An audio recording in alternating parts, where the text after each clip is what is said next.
एक प्रश्न सुखदेव जी महाराज से परीक्षित जी कहते हैं कि गुरुवर, जब रामचरित्र में लक्ष्मण जी छोटे भैया थे तो ये बड़े बनकर फिर कृष्ण चरित्र में क्यों आए, बलराम बनकर के क्यों आए? सुखदेव जी महाराज कहते हैं कि छोटे भाई बनकर राम की सेवा मन के मुताबिक नहीं कर पाए। भगवान जब 14 वर्ष के लिए वन में गए, राम जी सो रहे थे और उनको लक्ष्मण जी पंखा डुला रहे थे, पंखा चला रहे थे। राम जी की नींद खुली, लक्ष्मण जी को बोले कि लक्ष्मण अभी तो तुम सोए नहीं। तो लक्ष्मण जी बोले कि भैया अभी थोड़ी देर और सेवा कर लूं फिर सो जाऊंगा। फिर नींद आ गई राम जी को। फिर थोड़ी देर बाद फिर जब उठे तो फिर बोले, लक्ष्मण ने कहा थोड़ी देर और सेवा कर लूं फिर सो जाऊंगा। लक्ष्मण ने कहा थोड़ी देर और सेवा कर लो। तो राम जी ने कहा कि हम आपके बड़े भाई हैं, हम जैसा कहते हैं चलो सो जाओ वैसे ही करो। अब लक्ष्मण जी मन में सोचे कि मत करने दो सेवा, छोटा हूं इसलिए कुछ कर ही नहीं सकता, अगली बार बड़ा बन करके आऊंगा फिर मैं बताऊंगा। वर्णन आता है कि कृष्ण बलराम जब गौ चराने गए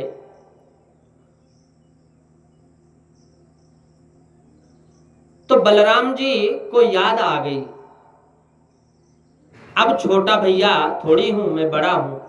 सो बलराम जी ने कृष्ण से कहा कि लाला सुनियो, इधर आ। कन्हैया बोले क्या बात है? बलराम जी नन्हे से कन्हैया को उठाकर अपनी गोद में सुला लिए, पंखा चलाने लगे। 2 घंटे बाद पंखा चलाने के बाद कन्हैया की नींद खुली और बोले भैया अभी आप बहुत देर से पंखा कर रहे हो, रहने दो। बलराम जी बोले ना, चुप रह। फिर पंखा करने लगे। भगवान कहते भैया जी बहुत देर हो गई, आप पंखा कर रहे हैं, अब रहने दो। बलराम जी बोले ना, बड़े भैया से ऐसा नहीं बोलते, चुप रहे। कन्हैया ने फिर कहा भैया जी आप इतनी देर से पंखा कर रहे हैं, हार गए होंगे। बलराम जी ने कहा चुप रहे, हम जो भी करते हैं वह ठीक करते हैं, तुम छोटे हो, बड़ों के बीच में मत बोलो, चुपचाप सो जाओ। डर के मारे कन्हैया फिर सो गए। बलराम जी पंखा कर रहे हैं तो डांट कर भी भगवान की सेवा करने का अवसर मिलेगा, इसलिए वही लक्ष्मण जी यहां बड़े भाई बनकर बलराम जी बनकर के आ रहे हैं। भगवान ने योग माया से कहा कि देवकी के गर्भ में जो 7वां बालक है इसको तुम गोकुल पहुंचा दो। सुखदेव जी परीक्षित के दूसरे प्रश्न का जवाब देते हैं। योग माया ने उस बालक को देवकी माता के गर्भ से निकालकर रोहिणी के गर्भ में स्थापित कर दिया और गोकुल में उस बालक ने जन्म ले लिया, इसलिए वो दोनों माताओं का पुत्र हो गया। कंस ने पूछा ये क्यों, 7वां कहाँ, क्या हुआ? सैनिकों ने कहा कि हमने सुना 7वां गर्भ में ही नष्ट हो गया। बोले अच्छा हुआ, मारना पड़ता, अपने आप ही मर गया। अब 8वां बालक आने वाले, माता देवकी के गर्भ में 8वां बालक आ रहा है, यही मेरा गोपाल है। देवताओं को जब ये पता चला कि भगवान अवतरित होने वाले हैं, सब देवताओं ने गोविंद का मंगलमय ध्यान करना, स्तवन करना, स्तुति करना प्रारंभ कर दिए। असल में यह गर्भ की सारी दुनिया बुराई करती है, लेकिन जब भगवान गर्भ में आते हैं ना तो गर्भ की भी स्तुति होती है, इसलिए इसका नाम है गर्भ स्तुति। स्वागतम कृष्ण स्वागतम कृष्ण स्वागतम कृष्ण स्वागतं कृष्ण स्वागतं सुस्वागतं शरणागतं कृष्ण स्वागतं कृष्ण स्वागतं कृष्ण। भगवान की स्तुति करते हैं देवता। सत्यम व्रतम सत्यम परम त्रिसत्यम सत्यस्य योनिं निहितं च सत्ये सत्यस्य सत्यभृत सत्यनेत्रं सत्यात्मकं त्वां शरणं प्रपन्ना। भगवान का प्रागट्य हो रहा है माता देवकी के गर्भ में। कुछ लोग प्रश्न करते हैं कि कभी भगवान भी गर्भ में आते हैं क्या? गर्भ में आने से भगवान नहीं रहे, वो भगवान किस काम के? देवताओं ने भगवान की मंगलमय स्तुति की। उनके मन में अपार आनंद, इस आनंद की खुशी में देवता ने मंगलमय ध्यान किया, स्तुति की। एक बात और, देवताओं ने सत्य सत्य सत्य कहकर परमात्मा को प्रतिपादित किए। क्यों? क्योंकि आपने अवतार से पूर्व हम लोगों को वचन दिया था। क्या वचन दिया था? कि मैं अवतरित होकर के कंस का उद्धार करूंगा। अवतरित होकर के कंस का उद्धार करूंगा। मामा समझकर कहीं आपने उसे छोड़ दिया तो सबका कल्याण ही कर देगा फिर। इसलिए देवता बार बार सत्य सत्य सत्य का स्मरण करते हैं। सत्यम व्रतम सत्यम परम त्रिसत्यम सत्यस्य योनिम निहितं च सत्ये सत्यस्य सत्यव्रतने सत्यनेत्रम सत्यात्मकं त्वां शरणं प्रपन्ना। देवता सत्य सत्य कहकर प्रतिपादन करते हैं। मामा समझ कर कहीं अगर छोड़ दिए तो भूल हो जाए। तो माता देवकी से भी कहा, मैं डरना नहीं, माँ डरना नहीं, तुम्हारे गर्भ में जो बालक है माता ये भगवान है, यदुवंशियों की रक्षा करेंगे, तुम्हारे कष्ट की निवृत्ति करेंगे। धीरे धीरे आ रहा है भादव का महीना। दिष्टेयाम्बते कुचित गतः, कहते हैं कि भादव का महीना। दृष्टयाम्बते, नारद जी ने सोचा कि मेरे भगवान तो आने वाले हैं, पर कंस को ऐसा डरा कर जाऊं कि उसका जीना हराम हो जाए, दुर्लभ हो जाए जीना। नारद जी कंस के पास आए और बोले, राजन आपको मालूम है 8वां होने वाला है। कंस ने कहा कि जी महाराज, आकाशवाणी ने कहा था 8वां मेरा काल होगा। और सुनिए, यदि जन्म लेते ही भागने लगे तो मैं उसे पहचानूंगा कैसे? आप तो त्रिकालदर्शी संत हैं, जरा बताइए 8वां जन्म लेगा वो कैसा होगा? मान लो भागने लग जाए तो मैं कैसे पहचान लूं? नारद जी ने कहा कि बताऊं वो कैसा होगा, किस प्रकार होगा? वो होगा काला काला, मुरली वाला होगा, देखने में छोटा होगा, पर पेट में टेढ़ा, हाथ की दाढ़ी 1.5 हाथ की दाढ़ी होगी, काला काला होगा, नाम भी काला होगा, शरीर भी उसका काला होगा, केस भी, बाल भी उसके काले होंगे, सावधान रहना। नारद जी समझा कर चले गए। अब कंस को रात भर नींद नहीं आई, रात भर नींद नहीं आई। रात में यही सोचे कि काला काला होगा, मुरली वाला होगा, कोई भी काली चीज सामने आ जाए तो घबरा कर कहता हटाओ हटाओ काला है, मार देगा। कोई काली चीज, इतना उसका चिंतन हो गया भगवान कृष्ण के प्रति। और तो क्या महाराज, भोजन करने जब बैठे तो दाल सामने आई, और दाल फ्राई करते हैं ना तो जीरा काला हो जाता है। तो जो भोजन बेचारे की जो हालत खराब हुई बेचारे की, 20,000 सैनिक बुलाए, 20,000 सैनिकों से कहा कि चारों ओर कारागार को घेर लो। भागने नहीं पाए। जन्म लेते ही पूरी सुरक्षा रखना। दाल अगर सामने आ जाए ना, तो वो दाल में अगर काला जीरा आ गए तो भी घबरा जाए, डर जाए, ये भी काला ही है, कहीं इसी से न मर जाऊं मैं। इतना भयंकर डरना प्रारंभ कर दिया। जब समझा कि अब जन्म होने वाला है तो लगा दिया 20,000 सेना। कृष्ण पक्ष, अष्टमी तिथि, बुधवार, रोहिणी नक्षत्र और रात्रि के ठीक 12 बजे योग माया ने ब्रह्मा जी से कहा कि योग माया बोली, पूरे ब्रजमंडल की कमान मेरे हाथ में दीजिए। योग माया ने ब्रह्मा जी से कहा कि आप पूरे ब्रजमंडल की कमान मेरे हाथ में दीजिए। योग माया ने ब्रजमंडल की कमान अपने हाथ में ले ली। कृष्ण पक्ष की अष्टमी तिथि को प्रभु ने सोचा माता यशोदा सौभाग्यवती इसलिए है कि मैं उनका दुग्ध पान करूंगा, और देव की पुण्यात्मा इसलिए है कि मैं उनके गर्भ से जन्म लूंगा। लेकिन मां रोहिणी को क्या मिला? उसने कितना त्याग किया है। इसलिए हम जन्म लेंगे उस समय नक्षत्र रोहिणी नक्षत्र होगा। तो अष्टमी तिथि के रात्रि के ठीक 12 बजे माता देवकी का कारागृह आज मंदिर बन गया।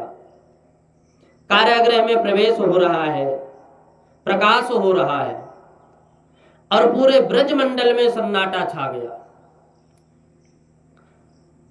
लोग गहरी नींद में सो रहे हैं और मेरे गोपाल का प्रागट्य हुआ।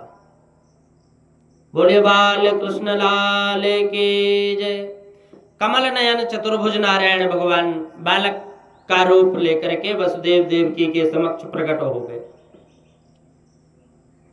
भगवान ने अपने हाथों में शंख चक्र गदा पद्म धारण किए हुए, सशंख चक्रम सक्रीट कुंडलम सपेत वस्त्रम सरस्वीरेक्ष, सब अपनी आंख बंद कर इस झांकी का दर्शन करें। देवकी के कारागृह में जो कृष्ण भगवान प्रकट हुए, झांकी कैसी है? सुखदेव जी वर्णन करते हैं।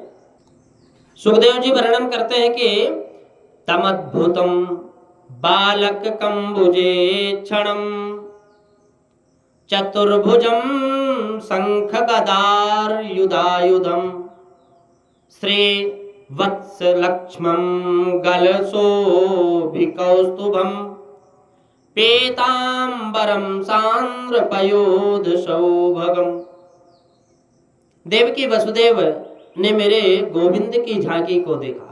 शंख चक्र गदा पद्म और जिसने धारण किए, पीतांबर जिसने पहनी है, झांकी के दर्शन कर वसुदेव देवकी की भाव विहल हो रहे हैं। देवकी जी भी और वसुदेव जी भी भाव विहल, करुणा में भाव बना।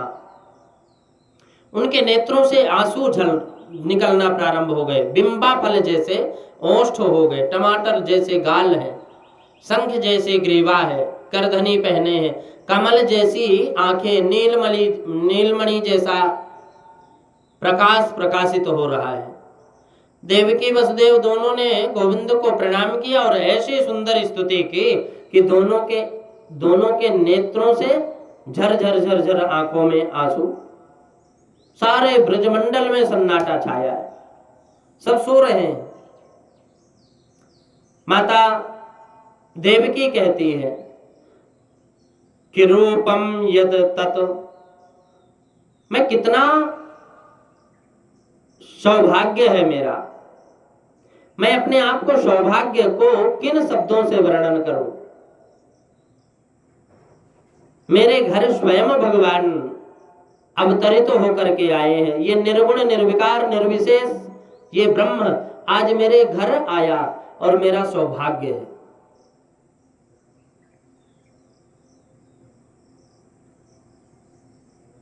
हे भगवान, मैंने संतों से सुना था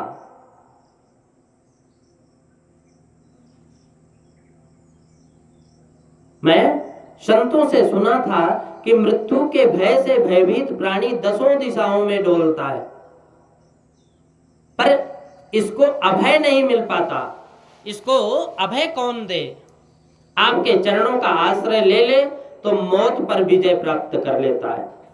लेकिन प्रश्न यह है कि आप इस रूप में आए क्यों? भगवान बोले, माँ आपको याद नहीं, स्वयंभू मनवंतर में आप लोगों ने मेरी बृहद तपस्या, बहुत बड़ी तपस्या की थी, और आपने कहा था कि मैं आप जैसे ही पुत्र मेरे को मिले। तो उस समय मैं आपका बेटा बना, प्रश्निगर्भ। दूसरी बार आप कश्यप अदिति बने, और आपका पुत्र मैं बालक बामन बना, और इस बार वसुदेव देवकी बने, तो मैं कृष्ण बन करके आ गया। यदि कोई व्यक्ति यह कह दे कि आप हमारे पुत्र बन जाओ, तो एक बार पुत्र बनकर मैं कार्य को पूरा करता हूं। लेकिन कोई यह कह दे कि आप जैसा पुत्र हमें हो जाए, वहां मुझे 3 बार आना पड़ता है। माता ने कहा, वो तो ठीक है, आपको पुत्र बनकर आने को कहा था, आप तो पिता बन करके आ गए। ये शंख चक्र गदा पद्म को कैसे गोद में ले लें, कैसे स्नेह दुलार करूं? भगवान ने कहा, मैया सत्य कहता हूं कि मैं मामा कंस जन्म लेते ही मारने चला आता है, मेरे भाइयों को मार दिया, इसलिए हम सुदर्शन चक्र लेकर के आए हैं। हमने सोचा कि काम 11 वर्ष बाद करना है, वो काम आज ही कर देंगे, इसलिए हम सुदर्शन चक्र लेकर के आ गए। और यदि आप ये चाहती हैं कि मैं छोटा बालक बनूं, तो मैं अपनी रक्षा कंस से नहीं कर सकता, बल्कि आप लोगों को कंस से मेरी रक्षा करनी पड़ेगी। हम कैसे रक्षा कर सकते हैं? आप मुझे गोकुल पहुंचा दो। नंद पत्नी ने इस समय एक कन्या को जन्म दिया है, हमें ले जाकर के वहां सुला दो, कन्या को लेकर के कंस को सौंप दो। वसुदेव ने कहा कि हथकड़ी लगी है, वेणियां लगी हैं, कैसे कर सकते हैं सब? गोविंद बोले कि इनकी चिंता मत करो। जीव जब मेरा आश्रय ले लेता है ना, तो सारे बंधन खुल जाते हैं। भगवान छोटे से बालक बन करके देवकी के गोद में जैसे आए, अपना स्तन पान कराई देवकी मां। अब जैसे ही वसुदेव जी ने कृष्ण भगवान को गोद में लेने का प्रयास किया, तो सारी हथकड़ी खुल गई, डालियां खुल गई सारी। कृष्ण भगवान को एक डालिया में, टोकरी को सजा करके कृष्ण भगवान को लिटा दिए, और जैसे ही चलने लगे, चलने के लिए तैयार हुए कि पैर की वेणियां खुल गई। इसका मतलब यह है कि जीव जब कर्म करने का प्रयास करता है तो परमात्मा सहायता करते हैं। वसुदेव देवकी की हथकड़ी पहले नहीं खुली, और जब कृष्ण को लेने की और जब चलने का प्रयास किए तो खुल गई। इसका मतलब हम प्रयास करेंगे तो सहायता परमात्मा करते हैं। मंद मंद जलधारा, बारिश हो रही है, एक एक ताला खुलता जा रहा है। वसुदेव जी कृष्ण जी को मस्तक पर विराजमान करके आगे चले। 20,000 सैनिक सब सो गए। रात्रि का समय, पवन देवता तीव्र गति से चलने लगे, बारिश जोर से और होने लगी। वसुदेव जी ने चारों ओर देखा तो बस पानी ही पानी दिखाई देता है। पानी में कई कई प्रकार के जीव जंतु बोल रहे हैं। अर्धरात्रि का समय, चंद्रमा अभी निकला ही नहीं। पानी में कहीं मेढक बोलता है, तो कहीं झींगुर बोलता है, तो कहीं सांप आदि बोलते हैं, बड़े बड़े मगरमच्छ बोलते दौड़ रहे हैं जल में। वसुदेव ने कहा कि ये क्या देख रहा हूं? मन में बड़े भयभीत हो गए, लेकिन चलना तो होगा। जैसे ही जलाशय को पार करने के लिए चले तो यमुना जी आ गई। गोकुल जाने के लिए यमुना जी को पार करना होगा। यमुना जी में जैसे अंदर जा रहे हैं तो यमुना जी का जल ऊपर की ओर बढ़ता चला आ रहा। यमुना जी कहती हैं कि मेरे पति का प्रागट्य हुआ है, मेरे पति का प्रागट्य हुआ है। यमुना में अंदर जा रहे हैं।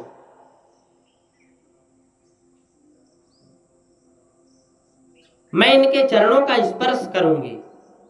कृष्ण भगवान ने अपने चरणों को नीचे लटका दिए, लेकिन यमुना जी कहती हैं कि केवल चरण का स्पर्श से काम नहीं बनेगा, मैं तो मुखारविंद देखूंगी। कन्हैया बोले कर लो बात, मेरा मुखारविंद तभी ही देखोगी जब पिताजी पूरे डूब जाएंगे। यमुना जी ऊपर को उठी तो कृष्ण भगवान का मुख दिखा ही नहीं। वसुदेव जी की दाढ़ी पहले ही डूब गई। मार्गम ददौ सिंधुरिव स्त्रिया प्रते। वसुदेव जी कृष्ण को लेकर के आ रहे हैं। यमुना जी ने गोविंद को मार्ग दे दिया और घुटने भर पानी में, बताते हैं कि घुटने भर पानी का मार्ग हो गया। वसुदेव नंदन भगवान के जय, बाल कृष्ण लाल के जय, नंद के लाला के जय, श्री कृष्ण भगवान के जय। वसुदेव जी गोपाल को लेकर के आए, नंद रानी यशोदा के महल में प्रवेश किए और वसुदेव जी को लेकर के नंद रानी यशोदा के महल में प्रवेश जैसे करते हैं भगवान गोपाल को लेकर के जब आए। नंद रानी घोर निद्रा में सो रही है। उस समय वसुदेव जी लाला को सुलाकर कन्या को लेकर के चले गए। नंद रानी घोर निद्रा में सोई थी। बड़े कष्ट से सुलाया। वसुदेव जी लाला को सुलाकर कन्या को लेकर के चले गए, बड़े कष्ट से सुलाया। नंद बाबा भी सो रहे हैं, लेकिन सैनिक सो रहे हैं, दास दासियां भी सो रही हैं, कोई जगह नहीं। योग माया के कारण कन्या को लेकर के वसुदेव जी गए और जैसे ही कारागृह में प्रवेश करते जा रहे हैं तो एक एक ताला बंद होते जा रहा है। अंदर जाते ही हथकड़ियां लग गई, बेड़ियां लग गई। मतलब क्या है, महात्मा वसुदेव जब कृष्ण भगवान को गोकुल लेकर के गए तो सारे बंधन खुल गए और कन्या का मतलब माया को लेकर के जब आए तो बंधन से बंध गए।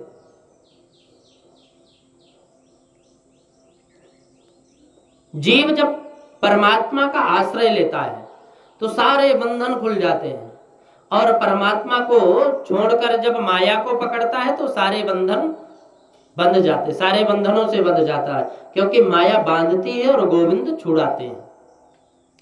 देवी होशा गुणमयी मम माया दुर्तया। माया से पार पाना किसी के बस की बात नहीं है। योग माया ने जोर जोर से चिल्लाना प्रारंभ कर दिया। कृष्ण जब थे तो शांति थी, गोविंद जब रहते थे तो शांति रहती, माया आती तो अशांति बढ़ती। सैनिक जब जग गए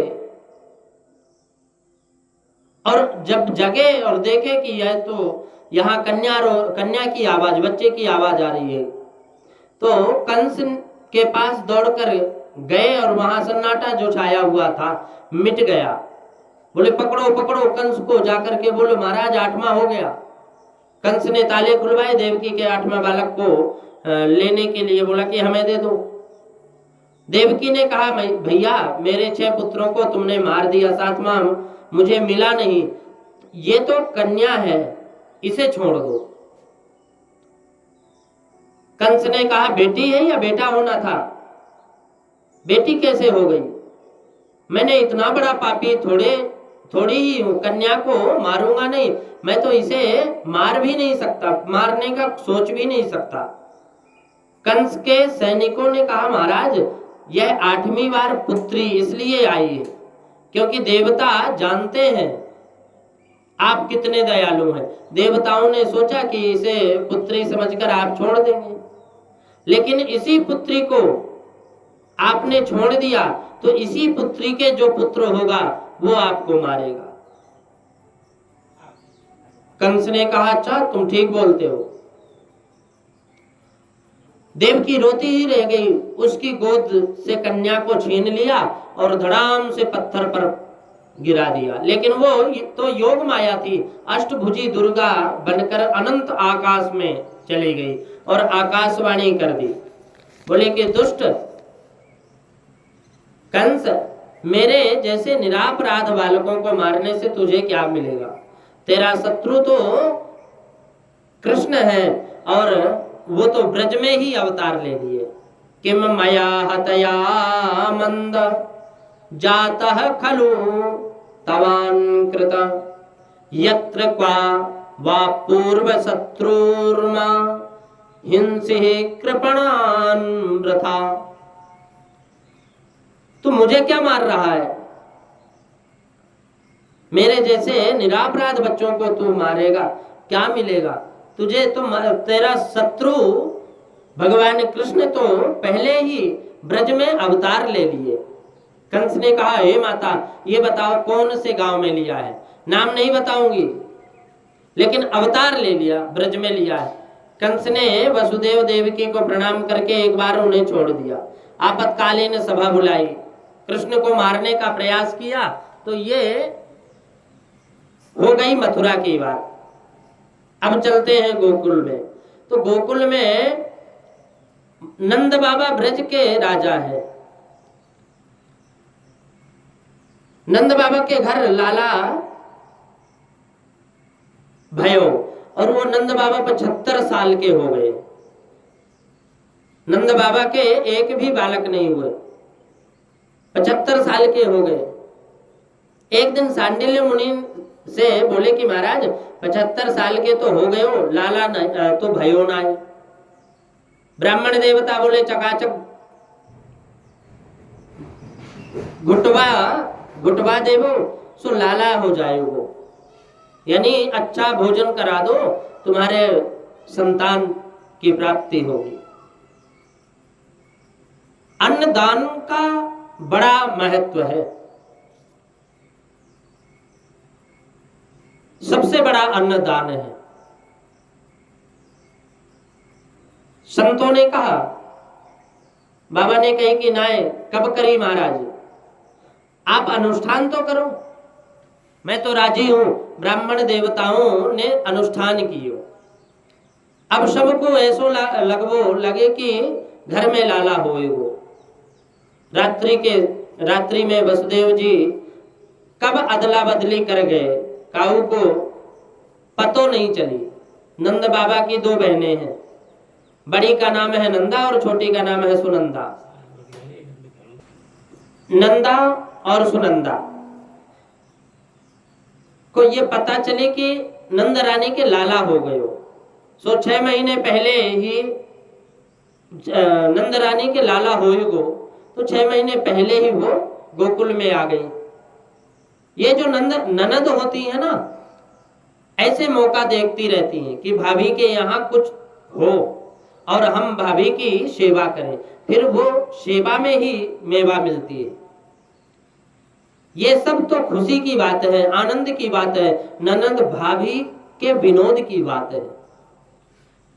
नंद बाबा की दोनों बहनें बहुत बड़े घर में हैं, लेकिन जब पता चला कि नंद रानी के लाला होने वाला है तो 6 महीने पहले ही आ गई। अब नंद रानी की ऐसी सेवा करें, क्यों? क्योंकि नंद रानी के गले में एक हार है, 9 लाखा हार। दोनों ने सोची भाभी बड़ी कृपालु हैं, यदि लाला भयो तो ये हार हमें ही मिलने को है। और कौन है? मिलो। अब नवमी को प्रातः 4 बजे सुनंदा ने मन में विचार किया कि रोज तो भाभी जल्दी जग जाया करें, आज क्यों नहीं जगी। सुनंदा दौड़ी दौड़ी गई और देखो तो नंद रानी शयन कर रही है। बेचारी सुनंदा ने पहले तो 21 बार हरि शरणम हरि शरणम हरि शरणम का जाप किया। हे विधाता तूने अच्छी सुनी। पर नंद रानी के बगल में सोए हुए लाला चीनी सी चदरिया को ओढ़कर सोए। सुनंदा ने एक चदरिया हटाकर लाला को मुख देखो और फिर ढक दियो। क्यों? क्योंकि हे भगवान कहीं लाला ना हो। लाली होने में और तो कोई तकलीफ नहीं है, लेकिन वो नौलखा हार मिलने वाला नहीं है। फिर चदरिया हटाई, फिर मुख में डाल दी और अब बड़ा साहस करके जैसे ही पूरी चदरिया हटाकर देखी तो लाला दिख गए। नंद के लाला हो गए। सुनंदा बड़ी प्रसन्न हुई और बाहर जाकर के थाली बजाना प्रारंभ कर दी। दौड़ी दौड़ी नंद बाबा के पास गई। गौशाला में नंद बाबा थे तो गौशाला में आके नंद बाबा की बहन ने देखा कि नंद बाबा भजन करने बैठे हैं। भजन करने बैठे हैं नंद बाबा। वहां आपको पता है नंद बाबा कौन सा मंत्र कर जाप करते हैं? अब ही तो भयो ना है, अब ही तो भयो ना है, जाने कब होएगो। इतने में सुनंदा पहुंची और बोले भैया बधाई हो। अरे भगवान, बोले क्या बात है, काहे की बधाई दे रही है? बोले पहले तो मोह ये बताओ मोह का दोगो? तू जो कहेगी वही देंगे बाबा। बोले कि जो तू कहेगी वही दूंगा, लेकिन बता तो सही क्या बात है। सुनंदा बोली कि भैया आपने जो तपस्या करी, आपने जो ब्राह्मणों को जिमाया, यज्ञ किए, उन सब को आज फल आपके घर में आज 900 लाला भयो है। आपके घर आज 900 सुंदर सो लाला अवतरित भयो है। नंद बाबा ने जैसे ही सुना लाला के जन्म को प्रसंग सुने तो 75 वर्ष के लाला, वो 75 वर्ष के बाबा 16 वर्ष के हो गए। बाबा जल्दी गए यमुना जी में जाकर के स्नान, 108 डुबकी लगाई, पीतांबर पहनी, पीली बगलबंदी पहनी, पीलो पटका रखा कंधे पे और सिर पर पगड़ी बांधी, माथे पर तिलक लगाए, आंखों में काजल लगाए, मूछन पर ताव लगायो और फिर बोले लियो रे थोड़ा दर्पण देखें। यानी शीशा मंगा करके ब्रजवासी ने जैसे ही दर्पण दियो तो बोले कैसे लागू मैं? आज नंद बाबा दौड़े दौड़े अपने समस्त भैयन के पास गए और सबको बधाई दे रहे हैं। देखो लाला भयो है, बड़े प्रसन्न भये। शांडिल्य मुनि को सूचना मिली तो लाला शांडिल्य मुनि 108 ब्राह्मणों को लेकर के आए। बाबा ने आकर के ब्राह्मणों से स्वस्ति वाचन करायो, जात कर्म संस्कार करवाए। ब्राह्मण ने जाकर के लाला को आशीर्वाद देखो। अब जितनी गोपी हैं उनको पता चला कि नंद रानी के यहाँ लाला भयो। जितनी ब्रज की गोपी हैं सब श्रृंगार किए और जितने ब्रज की गोपियां हैं सबने 84 गज के लहंगा पहन करके सुंदर सी फरिया ओढ़ी, 16 श्रृंगार करके और एक 95 वर्ष की मैया नंद रानी के लाला हुआ तो मैं भी सजूंगी ऐसा। और वो 95 वर्ष की मैया 80 वर्ष से पहले जो शादी हुई थी ना, 80 वर्ष पहले शादी के जोड़ा निकाली और वो 95 वर्ष की मैया को दिखता भी कम है, लेकिन फिर भी 16 श्रृंगार किए और 16 श्रृंगार करते हुए उसकी गड़बड़ी हो गई।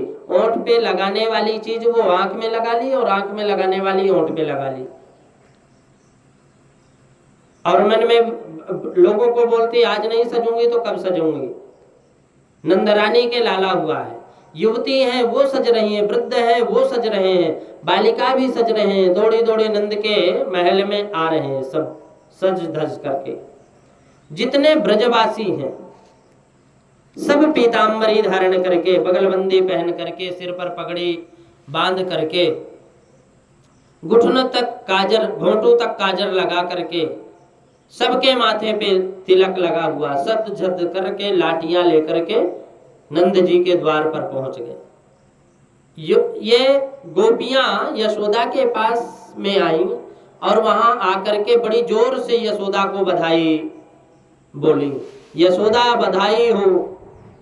सब लोगों ने बड़े उत्साह के साथ आनंद भाव से बधाई गीत गाई। अब जितनी ब्रज की गोपियां हैं सब नृत्य कर रही हैं, नाच रही हैं। सब ब्रजवासी, सभी गोपियां बड़े भाव से नाच रहे हैं, और इतनी जोर से शब्द भयो की बरसाने में समाचार पहुंच गया। हमारी राधा रानी है ना, वो कन्हैया से 11.5 महीना बड़ी है। वृषभान जी ने कहा कि हमारी तो प्रतिज्ञा ही है बचपन से कि हमने कहीं तुम्हारे लाला, अगर तुम्हारे लाला होगा तो हम टीका भेजेंगे, हमारे लाला होगा तो तुम टीका भेजोगे। बिनके लाला भयो हमारे लाली भाई, वृषभान जी ने लाला के लिए टीका भेजो। अब जाने टीको काये थे, कहे सगाई है, एक तरह की सगाई है। टीका का मतलब जन्म होवे की देर भी नहीं है, सगाई पहले आ गई। बरसाने की गोपी सज धज करके आई, राधा रानी की सहेलियां पीले वस्त्र पहन करके आई, खूब नृत्य कर रही हैं। अब उन गोपियों को देख करके पता है ब्रजवासी क्या बोले कि भैया जी ये कौन आई है। एक बोले पता नहीं कौन है, बरसाने से लाला के लिए ये टीका लेकर के आए। अब सबको बहुत आनंद आया, सब आनंद से मना रहे हैं। इतने जोर से हल्ला मचाए सब कि एक ब्रजवासी ने कहा कि क्यों मालूम है, ब्रजवासी ने कहा कि क्या हुआ मालूम है। एक ब्रजवासी ने इतनी जोर से परात में लय लगाई और वो बामे हाथ में 500 ग्राम के माखन के गोला मिश्री पीस करके लड्डू बना करके लाई थी। सब गा रहे हैं, नाच रहे हैं। वही भीड़ में एक बुढ़िया आई, और वो जो बुढ़िया थी तो भगवान की दया से वो बुढ़िया के मुख में एक भी दांत नहीं। 95 वर्ष की बुढ़िया माई, बिना दांत वाली 95 वर्ष की बूढ़ी मैया भीड़ में आकर के जो ब्रजवासी काय को हल्ला मचा रहे हैं, और जैसे काय को बोलते हैं तो मुंह फटा, माखन के गोले उसके मुख में गया। भीड़ में आकर के बुढ़िया बड़े प्रेम से पूछने लगी, क्यों रे लाला जे का भयो। और जैसे जे का भयो तो फिर से एक माखन दही उसके मुख में गया। मैया बड़ी हंसी, पहले तो मुंह फिर पोंछी, और ब्रजवासी बोले तेरो मुंह मीठे हुए कि नहीं, तेरा मुंह मीठा हुआ कि नहीं। अरे ये तो नंद के घर में छोरा हुआ है। बरसाने की गोपियां बोली यशोदा की लाला की बधाई में हम नाचने गाने के लिए आए, अनुमति मिलेगी। मैया बोली मेरा लाला थोड़ी, ये सबका बरसाने का है। गोपी बड़े प्रेम भाव से नृत्य करती हैं। और सब ब्रजवासियों ने खूब धूमधाम से कृष्ण महोत्सव मनाया।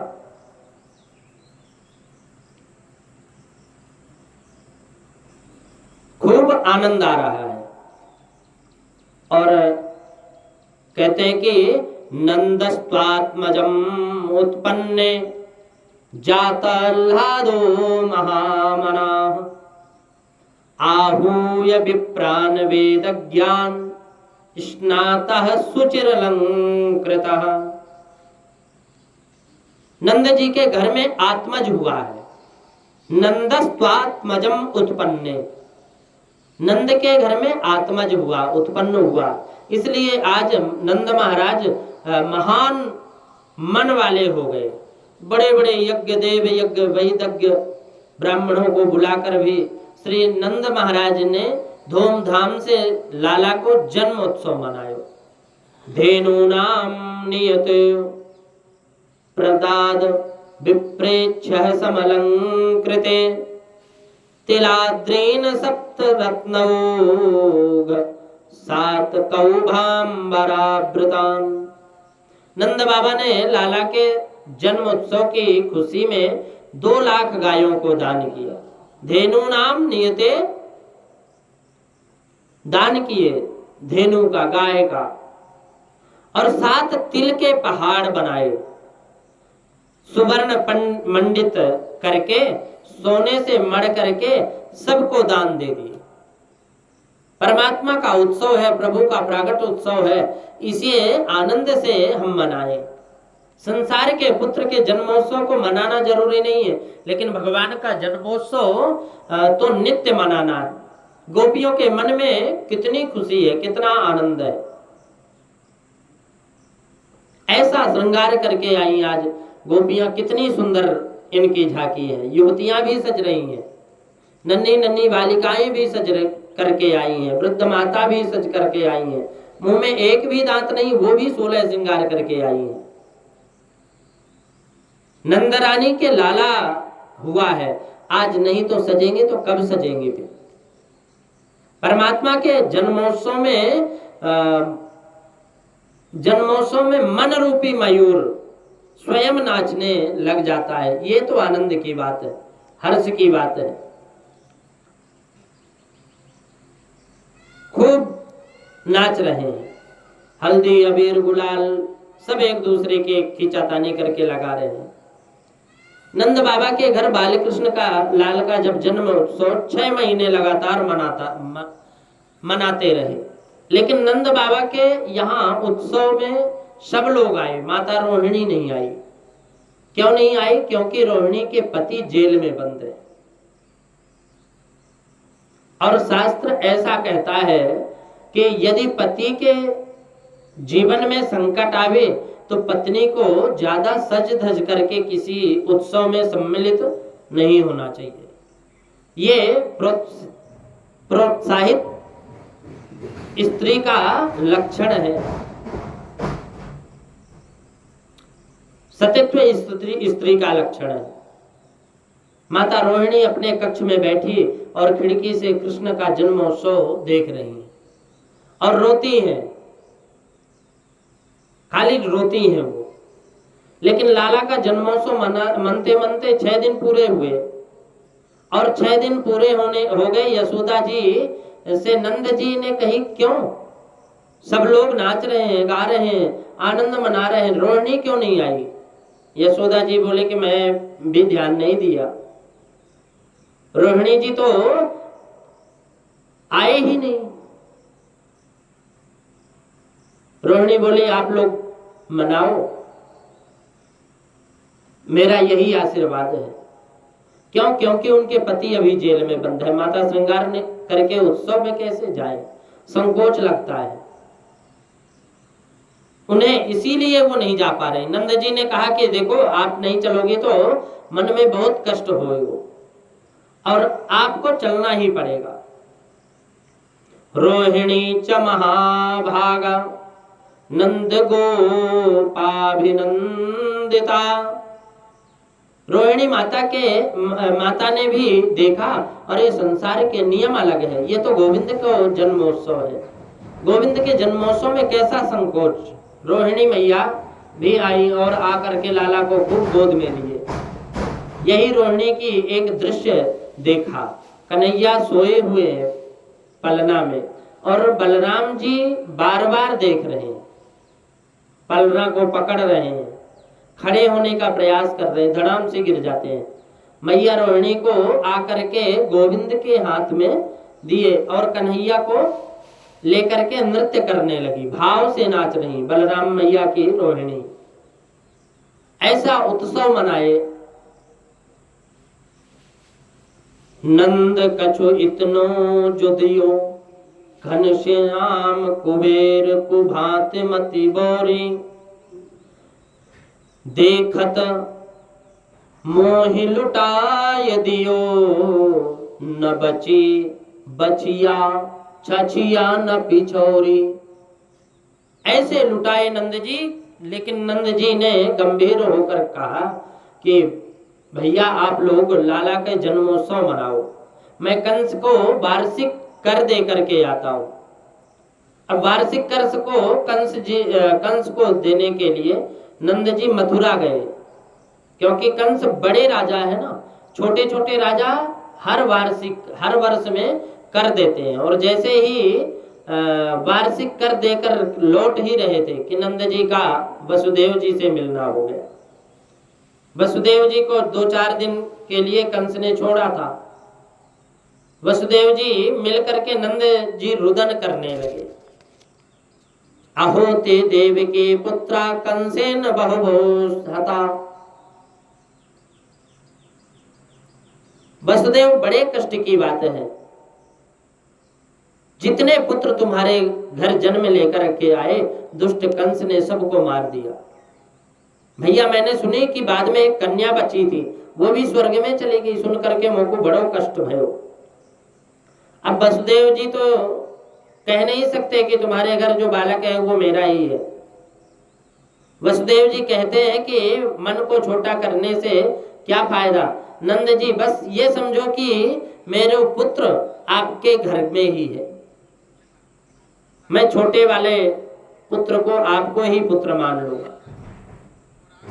नंद जी ने कहा भैया मेरे थोड़ी है, तुम्हारा ही समझो।